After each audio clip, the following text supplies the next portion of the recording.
One summer moment can change a child's life. Through Toys for Tots Give and Go initiative, your support provides books, games, toys, and outdoor adventures that spark curiosity, creativity, and a love of nature. Whether it's fishing, learning a new sport, reading under a tree, or playing with friends, these moments build confidence and lifelong memories. For too many children, those moments never come. You can help change that this summer. Visit toysfortots.org. Toys for Tots, delivering hope beyond the holidays.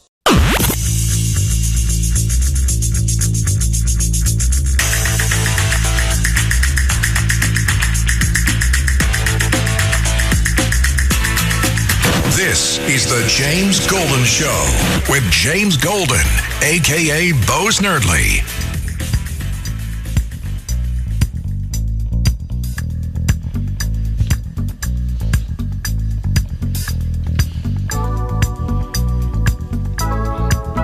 Welcome, my friends. Hour number duo underway here at the Saturday Morning Extravaganza. I am Bo Snerdley. I'm James Golden. One and the same. Your Saturday morning vibe. If you want to join us on the telephones this morning, 800-848-9222 is how you do it. 800-848-9222. Joining us now, head honcho of historyauthor.com. It's his website. They do look at history, and that's why historyauthor.com exists. Authors who write about history, who know about history, led by our official historian, Dean Karayanis. Dean, formerly one of the web producers of the Rush Limbaugh program. Also, Dean Karayanis, a columnist in his own right, author in his own right. Many things besides history as well, as cuisine, for instance. Today, you will find an article from Dean, The Misguided Americans, and that's in quote, and their inadmissible claim of independence. Dean, welcome to the program. How are you? I'm good, James. Happy Independence Day to everybody. I'm glad that you asked me to be on. It's always great, and I find my introduction gets longer every time, and my head gets bigger. Dean, tell us about your article today on this 250th anniversary. Actually, yesterday, the July 3rd was when they finished up the declaration, but it was announced on the 4th, correct? Well, John Adams thought that the second, and that's the kind of things that are interesting. John Adams thought the second would be the big day, and it's little things like that that I'm glad you mentioned, because we're familiar, I'm sure your audience is familiar with Rush's father's speech that he gave every year, the Americans who risked everything. And because of little details like that, a lot of people dismiss the whole. They say, well, the signers none of them were executed, for example, or the famous story about Benjamin Franklin saying we must all hang together or we will certainly hang separately. And then Benjamin Harrison saying to Elbridge Gerry, because Benjamin Harrison was a fatty, then I'll be done right away, but you'll hang. All these wonderful stories, but a lot of them are just embellishments over the time, what President Trump calls truthful hyperbole in the art of the deal.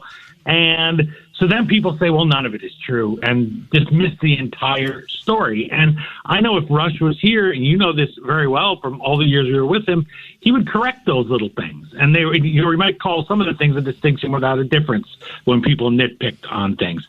And so I wanted to write a column for the New York Sun about what they really went through, and not the version that you might tell kids where, okay, it's okay to exaggerate a little bit. You get different versions maybe as you get older. People summarize for the sake of storytelling and sake of inspiring people.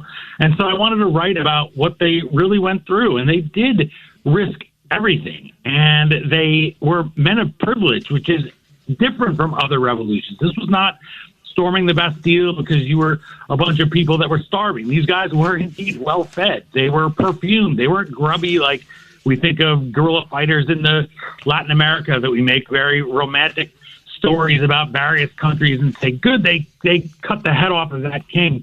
This was people who benefited from the status quo, who said, you know what, more than my harpsichord, more than my comfortable life, more than my privilege, I value liberty, and I want the king out of my life. And that really sets it apart from other revolutions where it was just because people had nothing to lose. These men, 56 of them, had everything to lose. And I wanted to pay some tribute to that. And I think we live in a very cynical time. In some ways, that's good because we want the real story. And I wanted to just tell it. And I thought that was a good way to do America 250.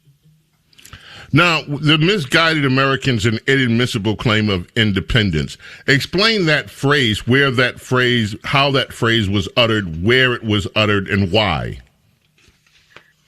Well, America, at the Constitutional Convention, one of the things is we didn't know what they were doing. I'm sorry, when they were talking about the Declaration of Independence.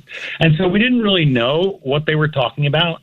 And we didn't really know what they were saying when they were there. And so a lot of that comes later when people write secondary documentation, much, much later, right? Like 40 years later, 50 years later, where people took some notes.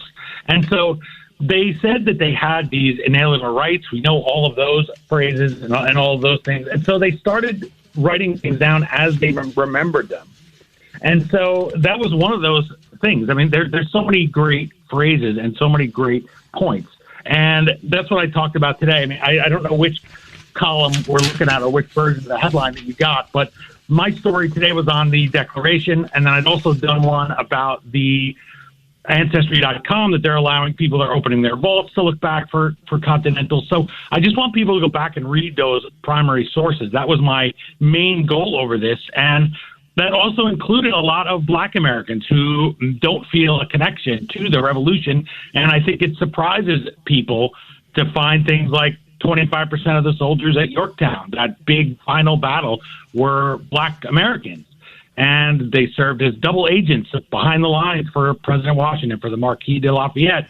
And I think it's an interesting thing. It's the kind of thing that I know you love and I love, that nobody speaks up for them because they're not convenient. The 5,000 to 8,000 Black soldiers that served, it's inconvenient because you're certainly not going to have guys like Robert Byrd and Ralph Northam out there touting them, or a David Duke, and then you have a guy like Al Sharpton who says this isn't our party, don't participate in it. Well, to me, you're erasing the contributions of them all. Now, some of them were freed. They were hoping they would be part of the people of all men are created equal. We know that doesn't happen for a while, but they take that first step. They take that leap of faith, and eventually they convince Washington. Washington wants to eject all of them from the Continental Army, meaning Black soldiers, and then he sees how they fight, and he sees other soldiers say, well, we need them. They can fight, and the British are going to recruit them if we don't give them guns. And so he changes his mind, and I think that that's something that it's good for us to remember, because I think we live in a time where people just think, well, you have one fixed opinion, that's it. We don't even try to persuade anymore. There's too much of the violence that we have seen. Well, you believe that, we're never going to try to convince you to change your mind. And through what they gave, through what they all gave, they changed the world together. And so that's, I guess, my major goal here is with all that writing, is to just try to remind people to look back. I want to focus, too, just for a quick second, on the average age, Dean, of the Founding Fathers. 56 signers of the Declaration of Independence. When you average their ages out, it comes up to 44 years old. You have people like James Monroe was only 18 years old. Aaron Burr, 20 years old.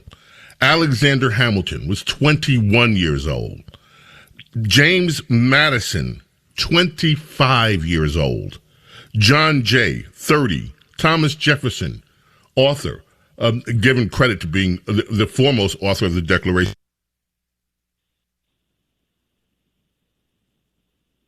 John Hancock was not even 40. He was 39. John Adams was 40. The George Washington was 44 years old when all this came to him, the responsibilities he took. The old man was Benjamin Franklin, who was 70 years old at the time. But this document and as you say, when you talk about the fact that these were people of privilege, of means, not of privilege in the way that the left uses it now, but they had a lot to lose. And these were young men for the most part. With the exception, of course, Samuel Adams was a little bit older. He was 53. Ben Franklin, as I mentioned, was 70. But many of these founders were young. They had everything to lose. Everything. And They could have just as easily settled into a life of ease and had a life of ease, but they chose a different path. Any comment on that? Yeah, I think that the important thing you hit on there is that they knew what they were risking. And that includes the fact that people want to talk about the ones that own slavery, and as well they should. But they knew, they were smart enough, they were learned enough to know that when you start a revolution, you lose control of it really fast. And they were smart enough to know that eventually that liberty would be extended. And they made efforts, of course, to try to change slavery. They knew that it would be a stain on the nation. And I know that's what a lot of people want to focus on. And again, look at that just static picture. But they knew that their homes would be burned, and many of them were burned down. They knew that their families would suffer. One founding father, he saw his wife, that was Robert Morris. He saw his wife, Robert Morris was a financier. This is the problem. You start to get them all mixed up. But Francis Lewis of New York, let's say a New Yorker, he got his home destroyed in the Battle of Brooklyn. His wife was abducted, was captured by the British. They stuck her in a cell, no food, no bed. They eventually released her, and her health was ruined. She ends up dying a few years later. They do die. Many of them die before they ever see independence. They knew they were risking everything. They knew that if they were captured, none of them were executed, fortunately. Some of them were treated by the British when they had wounds, but they knew that they were changing their whole lives. You know, I mentioned Robert Morris, richest man in the colonies, and he starts just writing checks for the revolution, for the Continental Army, raising funds, buying ships that then get sunk by the British. He dies, and he has just a pocket watch that his father had given him. It's the only thing he has left to his name, and the papers don't even mention that he died. He just that was it. His life was just over, but he left this incredible legacy. And I think that that's amazing, that people would choose to give up their comfort. You think today of how we hold people who serve in the military in awe, and we respect them because they give up all those holidays at the very least, but they also may give up their lives. And then people denigrate them. Well, they have no other choice. Well, they didn't know this and that. These men knew exactly what they were signing. And when they put that they risked their lives, this wasn't just a post on Twitter, the Declaration of Independence. Today we take for granted we can petition the government for redress of grievances, that we can take any president almost and call him mean, vile names and say that we think he's horrible, he should be thrown out of office. They didn't live in that world. That was not the world outside of what was then the Philadelphia State House. We call it Independence Hall after 1824 when Lafayette visits, because that's what happened there. But it gives us the impression that they built it because they knew they were going to have independence. It would all be easy. Let's build a building called Independence Hall and we'll declare independence. But it wasn't that. They didn't know what was going to happen. Richard Stockton, who the rest stop on the New Jersey Turnpike is named after, he was grabbed out of his bed, just dragged out of his home, and he's marched in leg irons 20 miles through New Jersey to make a spectacle of him, thrown in jail, starved.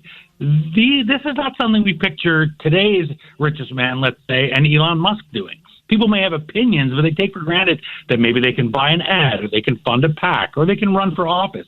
They didn't have those options. Their only option was we risk everything, down to our lives, down to our families' lives, or we continue to live under the thumb of the king. And they decided that living under the king was not worth their comforts, that they would rather give up all those comforts. It's an incredible sacrifice, and we enjoy the fruits of it today, and I think it's worth remembering. Absolutely it is. On this day, July 4th, in the year 1938, Bill Withers was born. Singer-songwriter. 1972, broke on the scene big with Lean On Me. After that, it was Use Me. 1988, this one. Believed to be the longest single note held in a song in this song, Lovely Day. James Golden, Snerdley, with you here, Saturday morning extravaganza on this, America's 250th birthday, July 4th, 2026. It's going to be, my friends.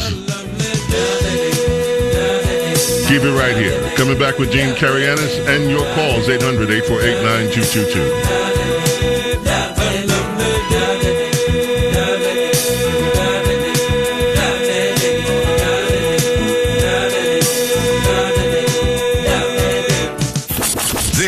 He's the James Golden Show.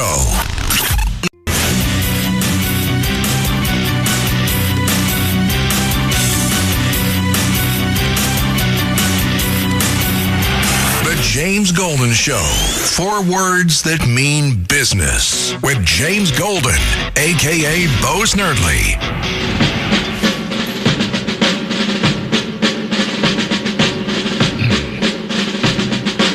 On this day in July,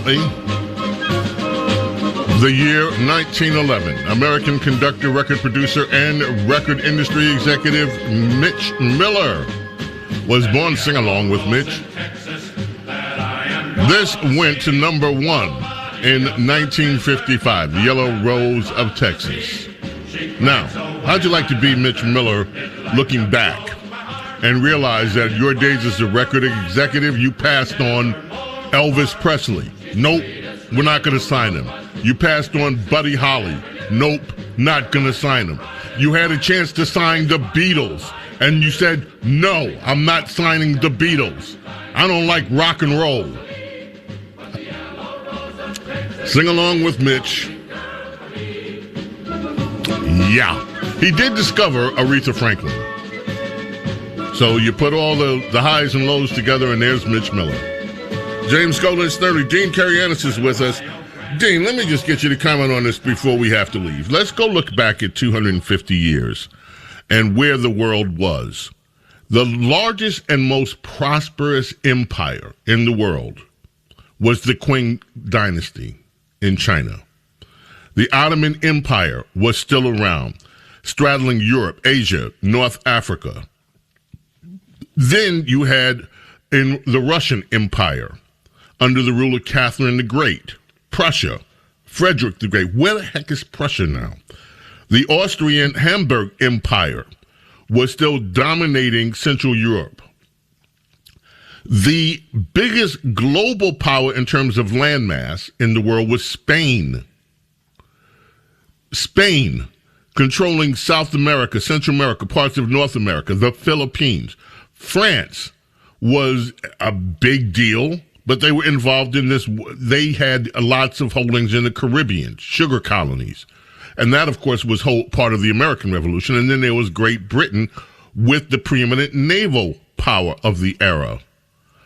What a world that America entered into, and a lot has changed. Where is the Qing dynasty? Well, China's still a force. The Ottoman Empire, gone. Austrian Empire, gone. Prussia, gone. Go ahead, Dean. I was just giving a little Greek yay for the Ottoman Empire being gone. Sorry, can't help it. But you listen to every one you listen there, and what do you hear? Empire, empire, empire. These were not places you could vote, of course. These were not places you could even complain in many of them. And when you look back at some of the torments that they would put people to or through for daring to speak their minds, you just shudder.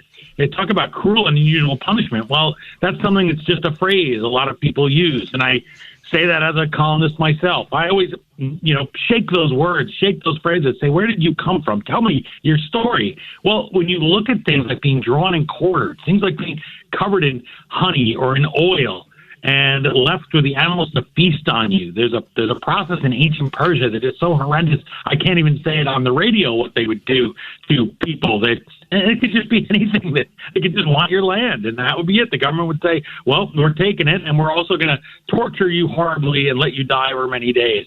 And so that's the world that they come into. Now, the British Empire may not have been tormented to that degree, but you were certainly liable to be drawn and quartered, had everything taken away, no opportunity to have your court case or your case heard before a court of law.